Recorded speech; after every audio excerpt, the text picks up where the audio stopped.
Alors, quelle lecture faites-vous donc des propos de Macky Sall qui, manifestement, comme venait de le dire Béhanzin Ngouti, apparaissent comme un non-événement si l'on en croit ces députés qui viennent de s'exprimer?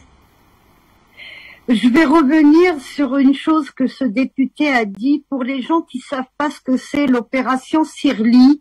L'opération Sirli, j'avais envoyé des documents à la régie de Afrique Média quand le scandale a éclaté, on l'a tout de suite étouffé.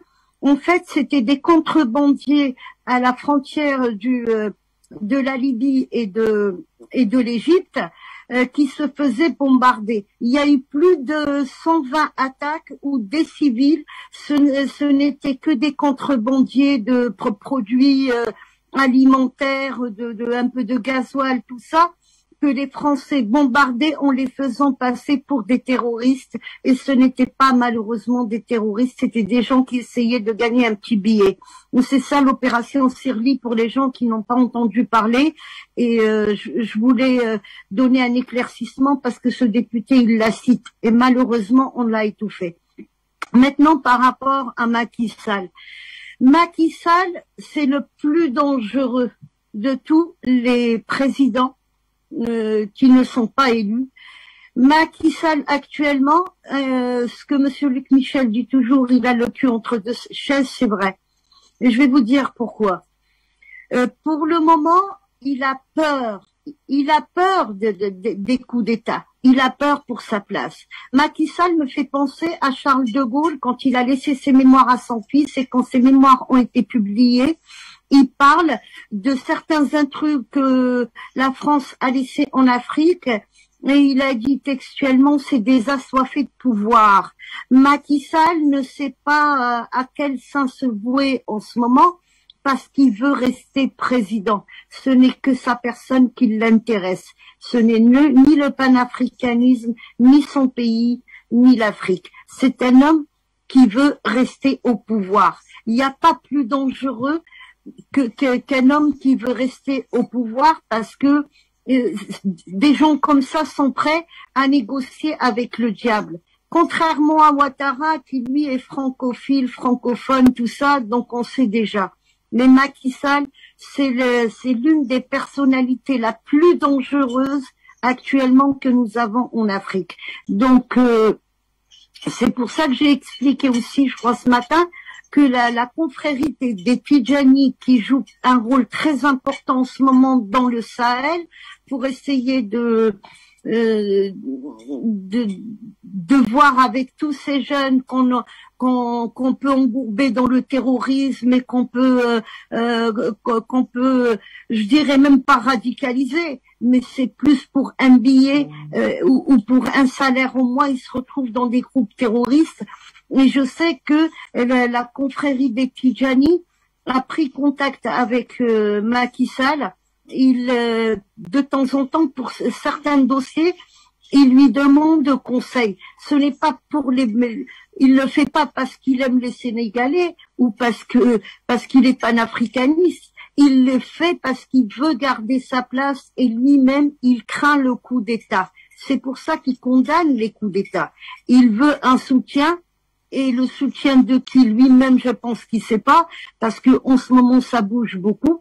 En ce moment, tous les présidents ont peur. Ça va de Bazoum à Ouattara, à Macky Sall, à tous. Ils ont tous peur pour leur place. Mais Macky Sall encore plus que les autres.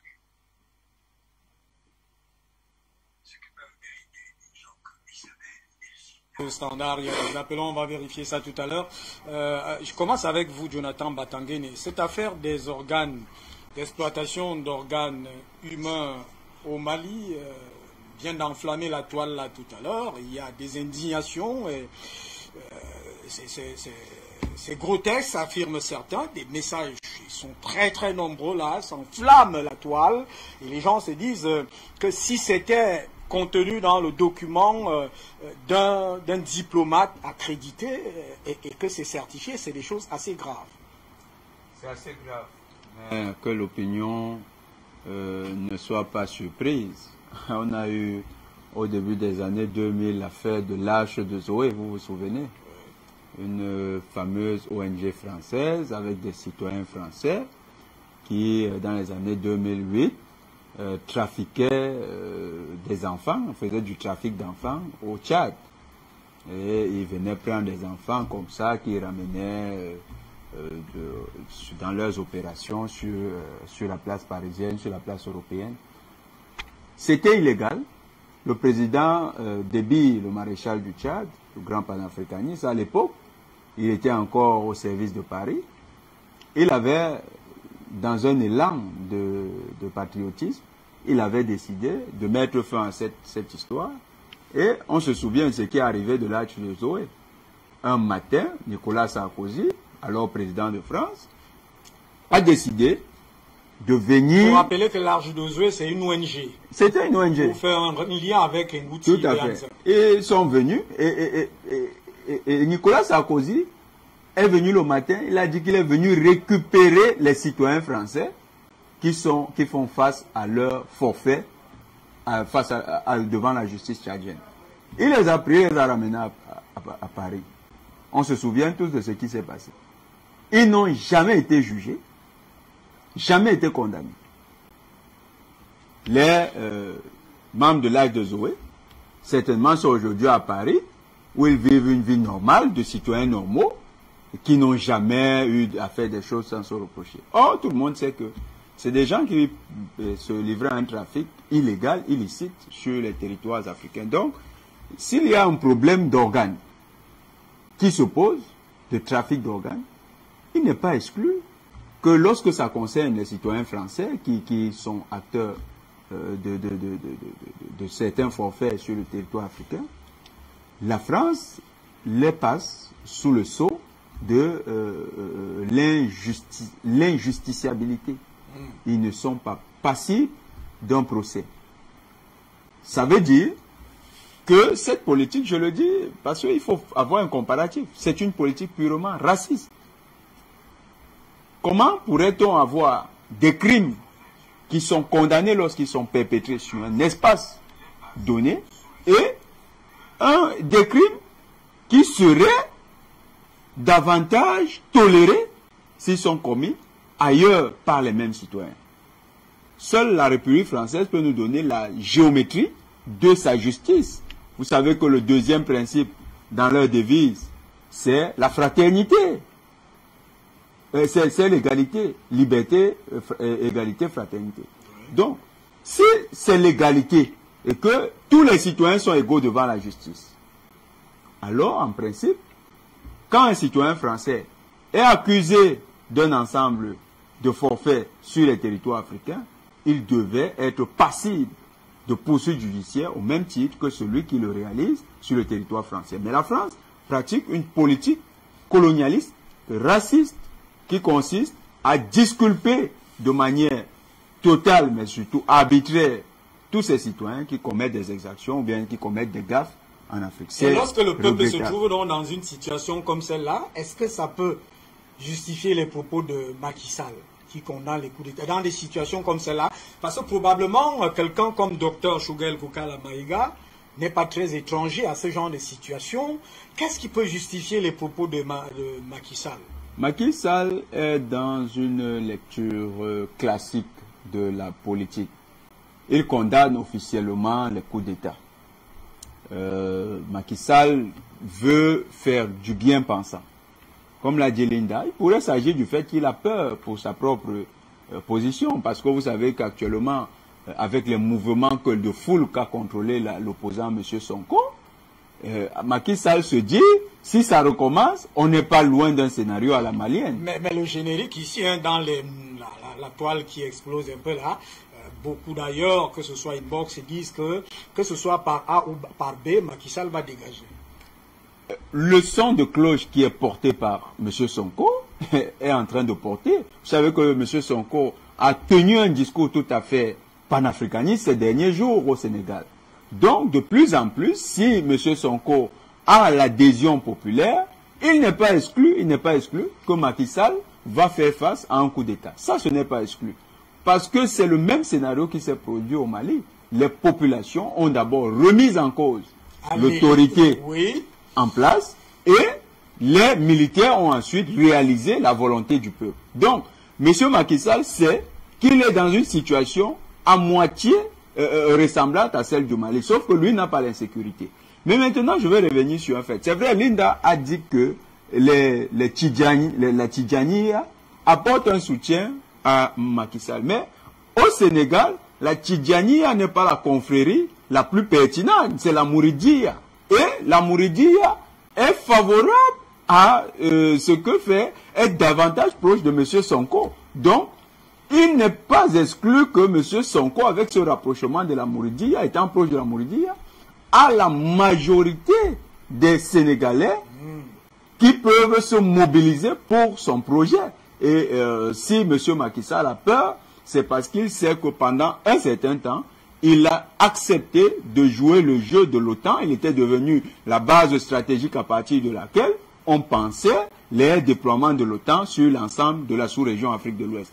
Il sait qu'il n'est pas tout à fait le président qui ne se reprocherait rien dans les désordres qui sont survenus dans la sous-région. Vous savez également que les armes qui sont arrivées au Mali, il y a de forts soupçons que des armes seraient passées par le port de Dakar. Donc le président Macky Sall sait qu'actuellement, il y a des dossiers brûlants qui peuvent l'épingler. Et quand il dit qu'il condamne les coups d'État, en fait, c'est simplement qu'il veut affirmer clairement qu'actuellement, il est dans la posture de celui qui pense davantage à des changements dans le respect des normes constitutionnelles.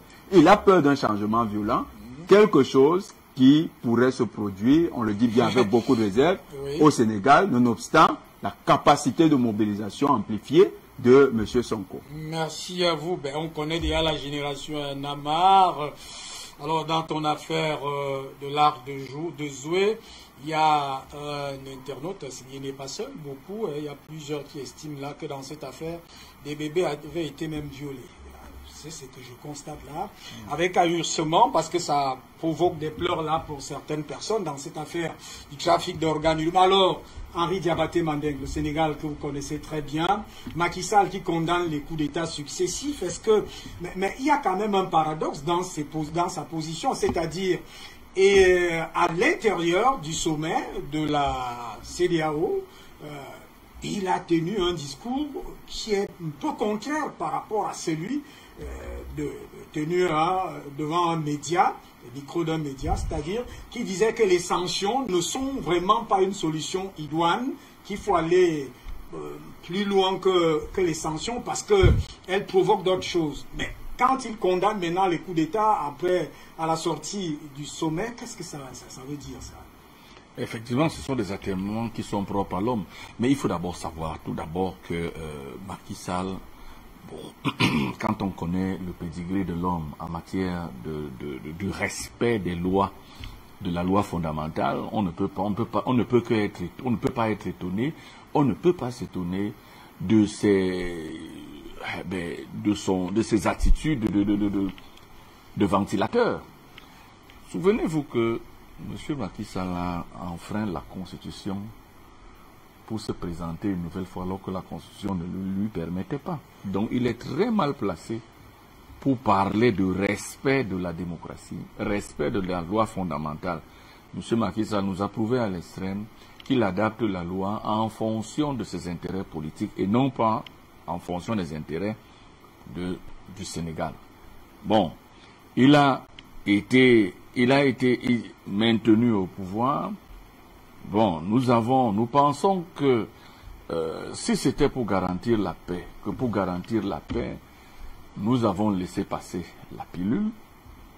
Mais M. Macky Sall doit savoir, les situations politiques qu'il y a dans les pays où il y a eu coup d'État sont très différentes de celles du Sénégal. Ou bien comparables à celles de d'autres pays. Au Mali, il n'y avait pas question, c'est-à-dire au Mali, tout le monde le sait, il fallait par tous les moyens que les patriotes panafricains maliens prennent le pouvoir pour ramener la liberté, la capacité des Maliens à assurer leur autodétermination. Le pays est envahi par des brigands et le pays, imaginez-vous, si en 1940, De Gaulle n'était-il pas parti à Londres pour pour réaffirmer la volonté de la France à ne pas baisser les bras, je crois que la France aurait continué d'être occupée peut-être jusqu'à 2022 par les nazis. Aujourd'hui, des militaires maliens ont pris leurs responsabilités et décidé de porter le problème à la face de l'Afrique et du monde en disant notre pays est occupé, il faut qu'on libère notre pays. Je pense que si Macky Sall refuse au Mali la possibilité de se libérer de ces bandits, c'est que lui-même il doit avoir un problème. Un problème, soit il se dit que les autorités de transition au Mali ne sont pas celles-là qui doivent diriger le Mali, soit il se dit que le Mali ne doit pas être libre et que le Sénégal peut s'accommoder d'un Mali qui n'est pas libre. Or, nous tous on sait, au Burkina Faso, devant la crise sécuritaire et l'incapacité du pouvoir politique en place à Ouagadougou, il n'y avait pas d'autre solution, honnêtement. Nous tous, on veut que la crise... C'est-à-dire, chaque jour, le Burkina, ce pays paisible. Le Burkina, ce pays paisible, accueillant. Ce pays-là, aujourd'hui, connaît des accès de violence extraordinaires. L'armée burkinabé est incapable de contenir ces bandits. Ce qui arrive à Inata, pratiquement... avec cette attaque, la mort de 52... Et puis tous les jours, 20 personnes, 30, 50, 100, mais c'est trop. C'est une escalade meurtrière. Il fallait nécessairement que le pays se reprenne en main. Personne ne veut les coups d'État, personne ne veut les coups de force, parce que ces coups de force, généralement, ramènent le pays à des années-lumière. Mais dans le cas d'espèce, lorsque le pays est attaqué, mes chers amis, lorsque les populations vivent une insécurité de tous les instants, comme au Burkina Faso, je crois que l'armée a pris ses responsabilités. Au Mali, l'armée a pris ses responsabilités. C'est dans un pays comme le Niger. Je crois que si le président continue de se comporter comme un sous-préfet français, je crois qu'ils ne seront pas surpris que du jour au lendemain, que l'armée prenne ses responsabilités. Parce que vous ne voulez pas me dire que le pays, le Niger, est attaqué. Le Niger est attaqué violemment. Oui. Par des forces qui sont souvent en jonction avec ceux-là qui prennent l'uranium du Bénin pour rien. Oui. Et qui vont faire l'électricité chez eux. Ces pays-là vont faire l'électricité chez eux avec cet uranium. Oui. Affirment leur souveraineté en disant la force de frappe, nous l'avons.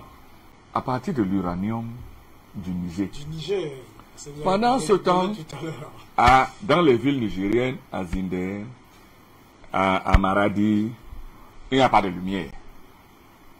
Et le Niger, lui, n'a pas d'armée qui soit capable de maintenir la sécurité dans le pays. De même qu'avec l'or malien Pendant que l'or malien se promène, comment s'appelait le président qui a demandé que les Français viennent intervenir, le président malien. Ibeka? Non, pas Ibeka, l'autre. Le président de la transition. Oui, John Kounda Traoré. Diakounda Traoré. Qui aurait demandé. Le grand voyageur. Il a refusé. Il a refusé. Le grand voyageur. Il était toujours en voyage. Ce n'est écrit nulle part. Lui, il était toujours en voyage. Donc, Diakounda, dans ses voyages, l'or disparaît. Les bandits attaquent le pays. Les bandits attaquent la maison. Lui n'est pas là. Il est en voyage. Pendant ce temps, nous, on veut justifier. Les gens veulent justifier la présence. Vous vous souvenez qu'il avait été pris de travers par les gens. Donc, vous comprenez que lorsque des pays, des populations se sentent menacées, oui, je crois qu'il est de bon ton que le pays tout entier, toutes les forces vives, coalisent, se mettent ensemble pour garantir l'intégrité du pays, la sécurité des biens et des hommes. Il n'y a pas d'autre solution. Tant que le Niger ne peut pas se sécuriser, le Niger est en grand danger. Tant que le Mali ne peut pas se sécuriser, tant que le Burkina ne peut pas sécuriser ses frontières, garantir la sécurité des hommes et des biens, le pays ne peut pas se développer. Moi, je n'ai jamais vu un pays se développer dans l'insécurité. Et ça, vous tous, vous avez entendu ici. l'or malien, quand on va regarder les flux d'or au Mali, je crois que ces 20 dernières années, le Mali n'a jamais autant produit d'or que maintenant, dans l'insécurité. Qui a intérêt à ce qui est insécurité? C'est quelqu'un qui disait, si de mon insécurité dépend ta sécurité, mais mon cher ami, toi tu n'as aucune chance. Je vais tout faire pour que tu sois en insécurité totale et permanente. Les gars ont intérêt à ce que le Mali soit dans l'insécurité parce qu'ils peuvent, ils peuvent pomper, ils peuvent siphonner les réserves d'or. Ils peuvent siphonner les réserves d'or, ils peuvent créer, c'est-à-dire ils créent un État dans l'État au Mali. C'est-à-dire, on dit, lorsque les autorités de la transition disent, ben, on va discuter avec tous ceux qui veulent, qui se réclament, tous ceux qui sont maliens, d'abord, et qui veulent discuter avec nous, qu'ils soient djihadistes ou pas. Les Français leur disent que non, nous on va choisir les djihadistes avec qui vous allez négocier. Mais quel est votre problème là-dedans? Vous êtes les vigiles, on vous a recruté comme vigiles. Mais tous les jours, nos télés disparaissent. Nos frigidaires disparaissent. Le jour qu'on veut changer de vigile, ils se fâchent. On dit que non, nous on ne veut plus le vigile ici. Voilà, nous on veut un nouveau vigile. Les Français refusent. Ils disent que non, nous on est de bons vigiles. Mais on leur dit que, mais, mon frère, 9 ans, les télés sont partis. Les frigidaires sont partis. Les chauffe-eau.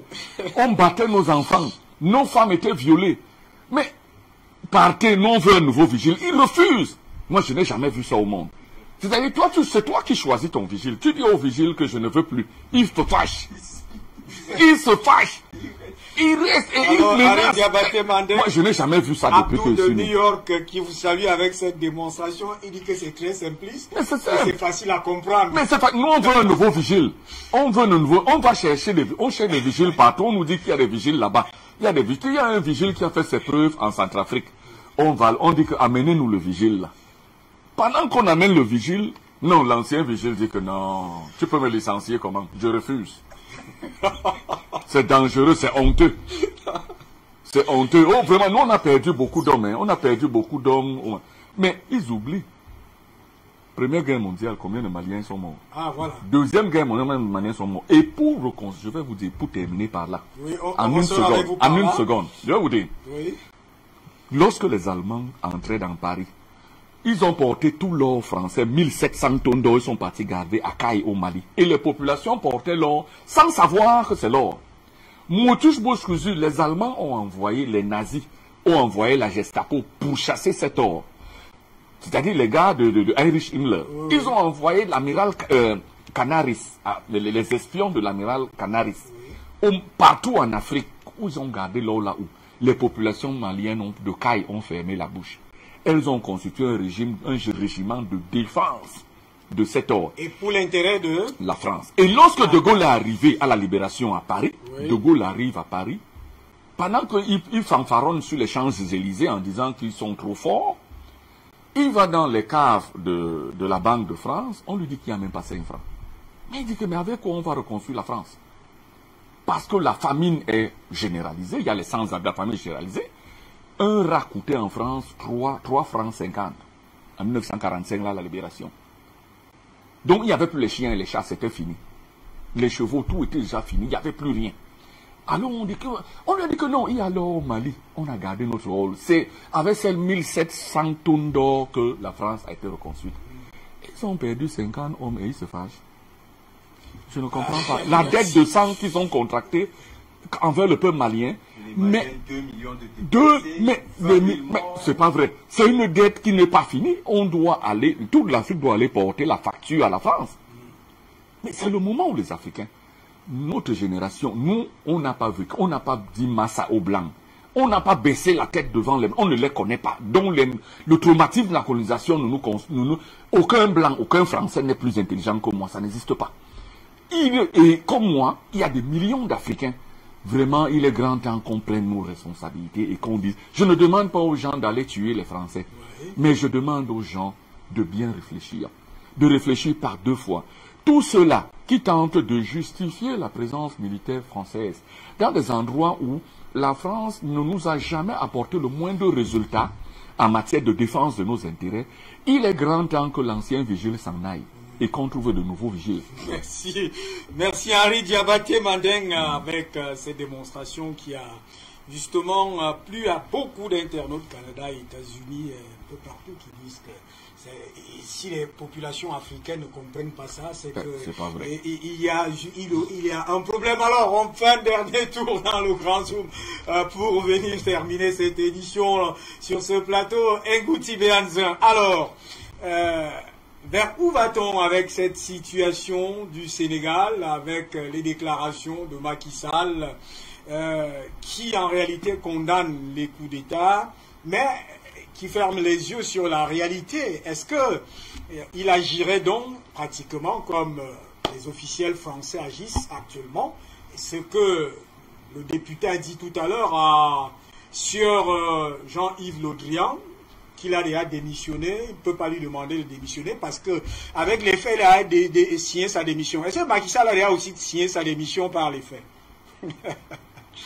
Oui, Macky Sall sait qu'il est très impopulaire au Sénégal parce qu'en ce moment, il y a le camarade que nous saluons au passage, Ousmane Sonko, qui lui met la pression. Il y a les populations au Sénégal qui sont vraiment contre sa politique.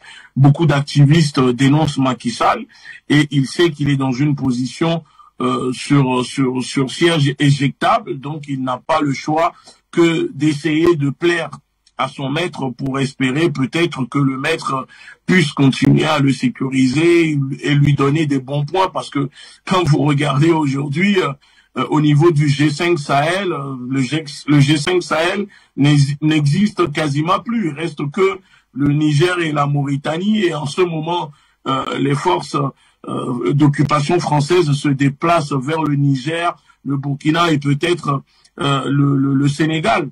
Donc Macky Sall est dans son rôle de dérouler le tapis rouge, de faire le service après-vente de la diplomatie française, puisque c'est un commandeur de plantation. Cette technique de diviser pour mieux régner, parce que vous savez que ce n'est pas dans l'intérêt de la France de voir une région, de voir cette région de l'Afrique devenir, comment dire, indépendante économiquement, militairement, parce que la technique que utilise la France en ce moment pour balkaniser la région du Sahel,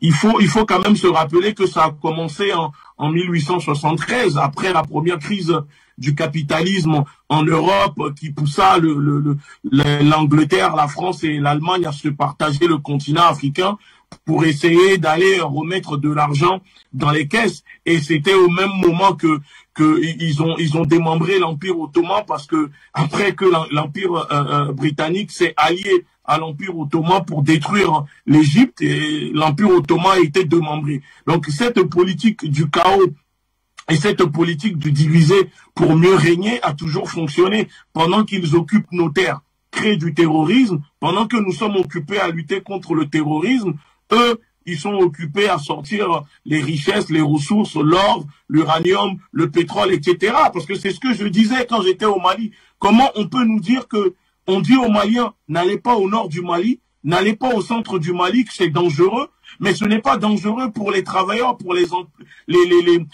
employés, pour les personnes qui travaillent pour les multinationales comme Areva, Total, etc. Ce n'est pas dangereux pour eux, pour ces Français-là, mais on dit toujours que c'est dangereux pour le peuple malien. Et je disais à l'époque, la France n'est pas au Mali pour quitter le Mali, puisque déjà en 2020, quand vous allez au Mali, vous allez voir que la France n'hésitait pas à construire des bases militaires. Je suis désolé, un pays qui vient et qui a eu pour, objectif de repartir, ne construit pas des bases militaires partout. Donc tout ça, ça fait partie du plan d'occupation, le plan d'invasion de l'armée française sur les terres africaines. Et Macky Sall sait que le Sénégal est menacé. Pendant que Macky Sall condamne les coups d'État, vous savez qu'il y a des militaires sénégalais qui sont pris en otage par les rebelles.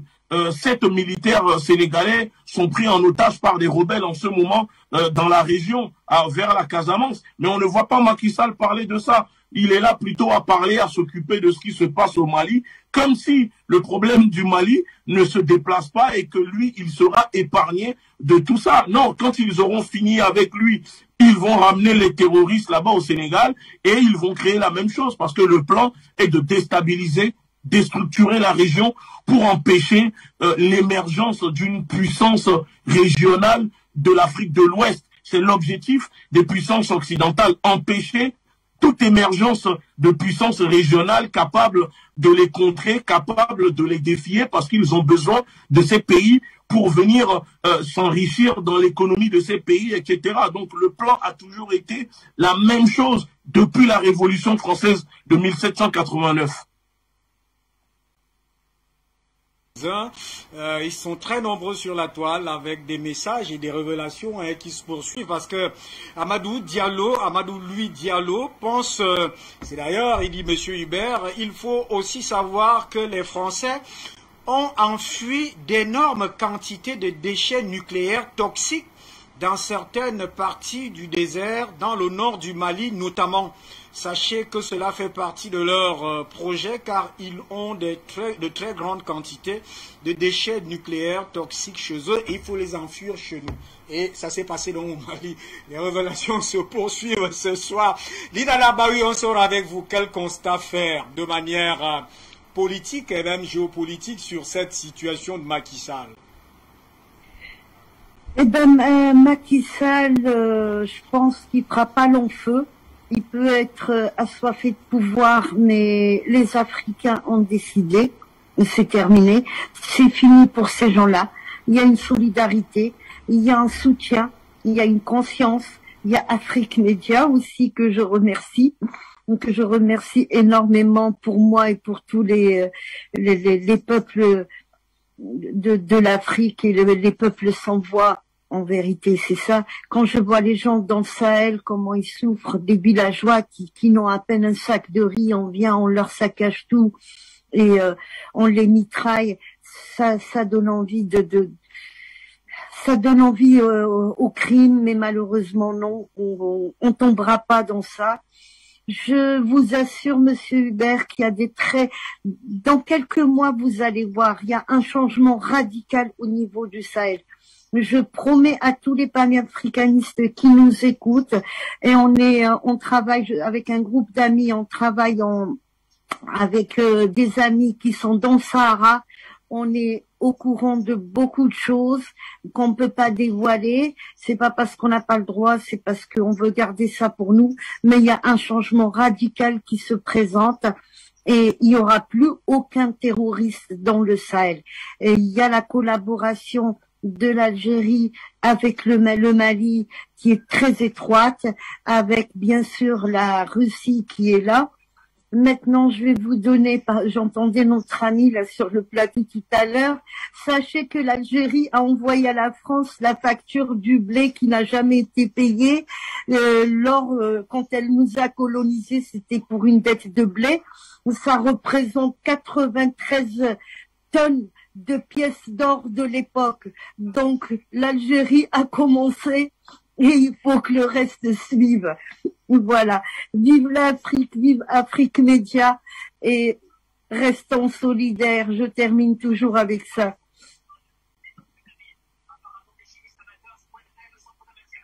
Je crois, non, un certain Denis Onana qui nous fait savoir que tous les pays européens qui avaient assiégé le Mali pour le diviser, il revient sur le narratif de Dr Shogel Kokala Maïga, ne devraient jamais plus espérer recevoir des marchés, aucun marché au Mali. Ceux-là sont des pays criminels dont le Mali ne devrait plus accorder une quelconque confiance. Je tiens aussi à faire une précision parce qu'il y a eu un autre débat avec les internautes au cours de cette édition. Il y a un internaute qui a tranché clair, qui a dit en réalité, c'est par l'expérience et le tact du président Paul Biya que Vincent Bolloré a été chassé du port autonome de Douala, ça c'est inbox, du port autonome de Douala, alors que en même temps, avec la comparaison faite au Mali, Bolloré donna à l'État du Cameroun, pratiquement 4 milliards, et la RTC qui est venue au cours d'une année de Covid a produit pratiquement plus de 50 milliards. Ça suppose que Paul Biya est aussi en train d'aller dans le sens de cette politique et qu'il a par ailleurs nationalisé les mines, ce qui fait qu'il marque des pas, mais que les gens n'aiment pas voir, parce que beaucoup disaient aussi qu'il doit partir dans ce débat. Alors, Jonathan Batangene, on sera avec vous. On retient 2 ou 3 éléments de synthèse. Premier élément, c'est que ce que le docteur Shogel Kokalamaïga a donné comme information sur la véritable mission de Takuba est fondée. Les éléments d'analyse nous ont montré effectivement que Takuba, c'est une mission qui est dans la continuité de Barkhane, c'est-à-dire la balkanisation de l'État du Mali. Et cette mission qui est presque en échec, parce que jusqu'à présent, elle n'arrive pas à prendre corps, est en train de subir non pas la bonne volonté ou bien la bonne foi des acteurs, mais l'adversité africaine et panafricaniste. C'est cette adversité qui est en train de refroidir les ardeurs. Et c'est pourquoi le combat doit continuer, les panafricanistes doivent rester mobilisés, les populations maliennes ne doivent pas reculer, il ne doit pas avoir de temps mort dans cette lutte. Il faut que les combattants restent mobilisés sur la ligne de front et que dans les jours à venir, ce qu'on a observé avec la marche du 22, que ça soit récidivé dans les pays comme le Mali, le Burkina Faso, parce que ce n'est que comme ça qu'on va obtenir de nouvelles victoires. Il faut de nouvelles manifestations pour maintenir l'opinion publique en alerte et permettre aux gouvernants de prendre les décisions courageuses qui s'imposent. Merci à vous, Jonathan Batangene. On peut dire, vous avez un petit mot à dire. Hein, juste ajouter la société civile. Parce que Jonathan a dit tout à l'heure. Oui. La société civile africaine doit se mobiliser. C'est elle qui doit. Oui, c'est elle qui doit porter le combat de la libération de l'Afrique. Il ne faut pas que les intellectuels africains fuient leurs responsabilités. C'est là-bas. Toutes les révolutions ont été faites par la société civile. Jamais les politiciens n'ont fait une révolution au monde. Parce que le politicien, c'est un partisan. C'est un partisan. Il est mu par son intérêt, l'intérêt partisan, l'intérêt politique. Oh, la société civile, c'est l'éclaireur. Éclaire le peuple. Le peuple est comme le mouton. La société civile, c'est le berger. Éclaire parce qu'ils n'ont pas d'intérêt. On a aussi vu au cours de cette édition, on ne va pas rester là, on est en train de partir, que une société civile, un type de société civile. Voilà, c'est ça le problème. C'est ça le problème. Et les gars, ils sont très malins. Ils façonnent. Vous savez, une société civile a été éduquée à l'école coloniale. À l'école coloniale française, on lui a dit, voilà, c'est la même société civile qui vous dit qu'il y a 280 ethnies au Cameroun pour justifier le tribalisme. Le tribalisme institutionnalisé. Pour vous dire qu'il y a 280 langues au Cameroun, alors que c'est très faux. Donc, et non, nos ethnologues ils fuient l'intelligence. Voilà. Merci à vous. Et on doit retenir quand même une chose de centrale ce soir, c'est que la France est d'égarement en égarement. Cela a été certifié ce soir et que les propos du docteur Shogel Kokalamaïga, qui dit que la France, avec l'opération Takuba, c'est pour diviser le Mali, confirme nettement la brillante présentation, qui est d'ailleurs ce qui est dit de manière récurrente par Afrique Média, faite par ses députés au Parlement. La France va d'égarement en égarement et le gouvernement, le pouvoir de Macron, va-t-il aller à la prochaine élection présidentielle avec ses humiliations permanentes au Mali, avec ses égarements et égarement en égarement, surtout que le narratif du docteur Shogel Kokalamaïga lance une nouvelle vague de contestation, de riposte malienne. En tout cas, c'est une actualité en rebondissement parce que sa dernière déclaration sortie exige certainement des décisions et l'on sait déjà le Mali tous ces derniers temps. Après le discours, les actions vont suivre. C'est ce qu'on retient ce soir, que le Mali a engagé justement dans la conquête de cette souveraineté, avec cette réalité triste que même les intellectuels aujourd'hui devraient s'ouvrir les yeux, même si leur logiciel a été formaté à la Sorbonne ou je ne sais pas où à Harvard, ils devraient quand même déconstruire ce logiciel pour voir aujourd'hui la réalité et surtout que Macky Sall, en réalité, devrait aussi voir cette réalité qui est sous sa barbe et devant son nez et qui pourrait, on dit qui pourrait, manifestement l'emporter s'il n'arrive pas à avoir un peu plus de vision. Madame, salut monsieur, c'était Face à l'actualité, bonsoir.